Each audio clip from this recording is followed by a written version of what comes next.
Muy buenos días, ¿cómo estás? Katy Fernández te saluda. Qué placer que estés ahí, que estemos juntos nuevamente abriendo la carta de amor de nuestro Dios Creador. Trae tu Biblia y oremos antes de abrirla. Amado Padre Celestial, gracias porque saber que estás al lado nuestro nos hace vivir muy seguros.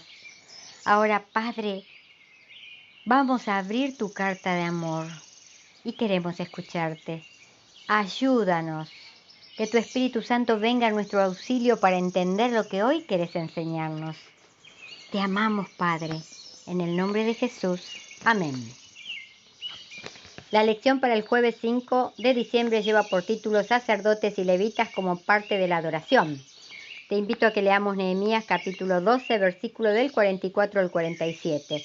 ¿Por qué se regocijó Judá con respecto a los sacerdotes y levitas que servían? ¿Por qué eran importantes? Nehemías 12, 44 al 47. En aquel día fueron puestos varones sobre las cámaras de los tesoros de las ofrendas, de las primicias y de los diezmos para recoger en ellas de los ejidos de las ciudades las porciones legales para los sacerdotes y levitas, porque era grande el gozo de Judá con respecto a los sacerdotes y levitas que servían.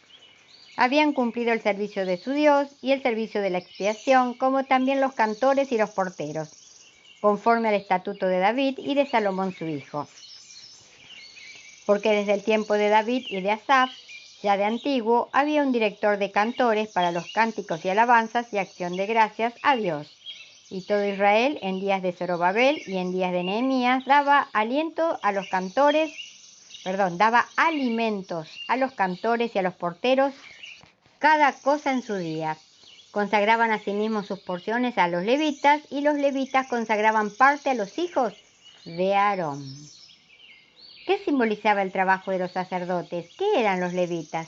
Veamos Hebreos capítulo 9, versículo del 1 al 11. Hebreos 9, del 1 al 11.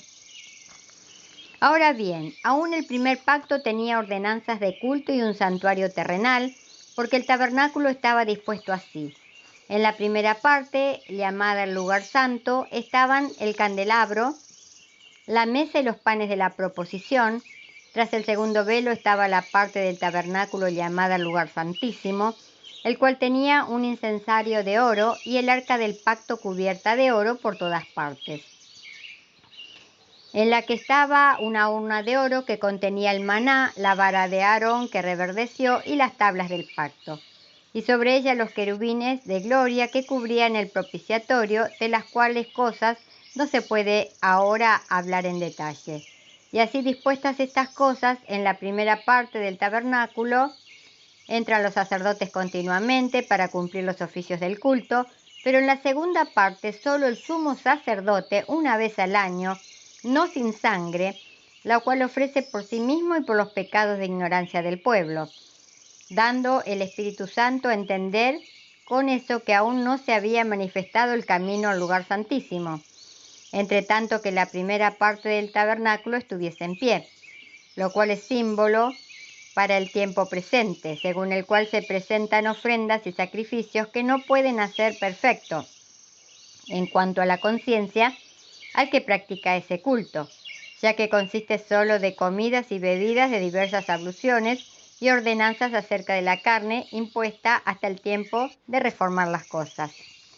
Pero estando ya presente Cristo, sumo sacerdote de los bienes venideros, por el más amplio y más perfecto tabernáculo no hecho de manos, es decir, no de esta creación. La intercesión de Cristo en beneficio del hombre en el santuario celestial es tan especial para el plan de salvación como lo fue la muerte de Cristo en la cruz.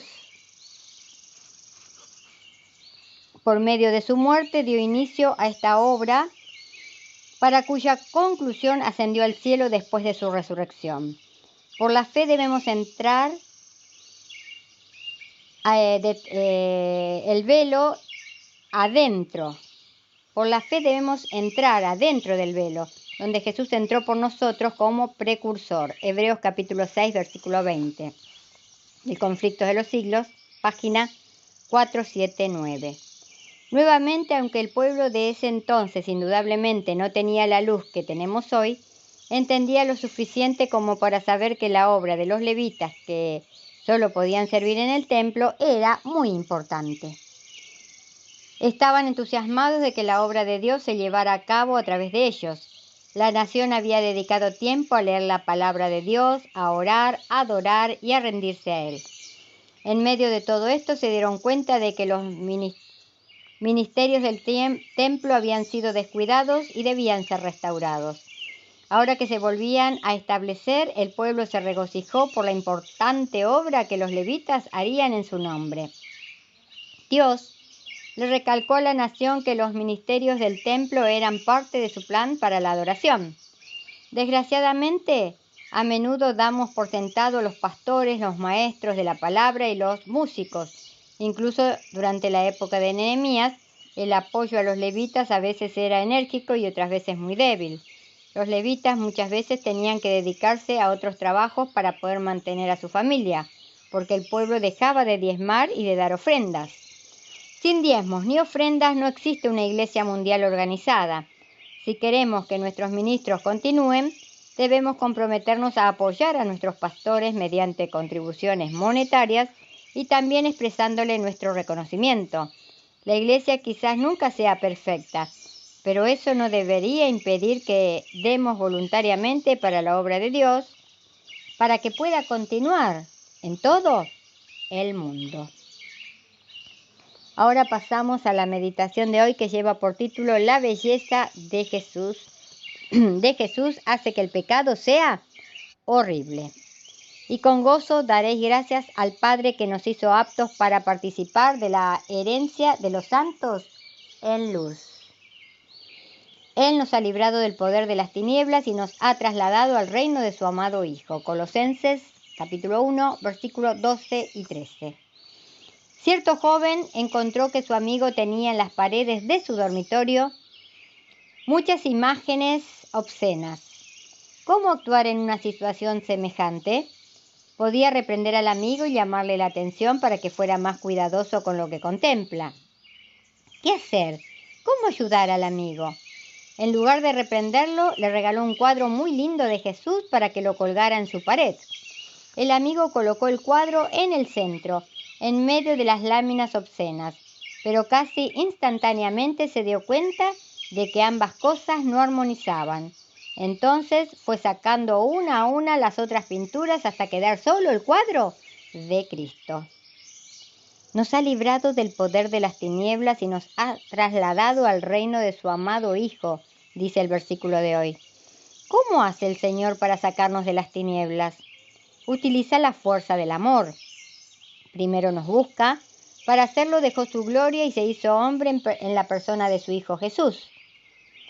Después nos encuentra perdidos en los laberintos del pecado, deformados y arruinados. No existe más la imagen del Creador en nuestra vida. Somos pobres criaturas de Adán, pero Él nos acepta, nos conquista con la grandeza de su amor. Nos cautiva al pagar el precio de nuestra vida con su muerte en la cruz. Entonces, abre los brazos de forma de cruz y dice, venid a mí todos. Ahora en sus brazos de amor desea reproducir en el hombre su carácter. Cuando vamos a nuestro Dios vivo, a nuestro Dios creador, a nuestro Dios todopoderoso diariamente, para encontrarnos en esa cita de amor con Él, reconociendo nuestra necesidad y dependencia de Él, recibimos la presencia de su Espíritu, que nos guía a toda verdad, que nos muestra el camino, que nos dice, no es por ahí, querido, querida, es por aquí. Ese Espíritu Santo maravilloso santifica nuestra pobre y débil voluntad pecaminosa. Y una vez santificada, podemos usarla para conseguir los tan deseados frutos de victoria que nunca antes habíamos podido conseguir. Mientras vivamos al lado de Jesús, no habrá lugar para el pecado. Todos los otros cuadros pierden el atractivo ante el cuadro de Cristo. Él reina absoluto si se lo permitimos. Ocupa el trono de nuestro corazón. Ya no vivo yo, mas vive Cristo en mí, dice Pablo en Gálatas 2:20. Y a través de esta convivencia Con Cristo, con nuestro Dios vivo, nos vamos transformando cada día más y más y más semejantes a Jesús.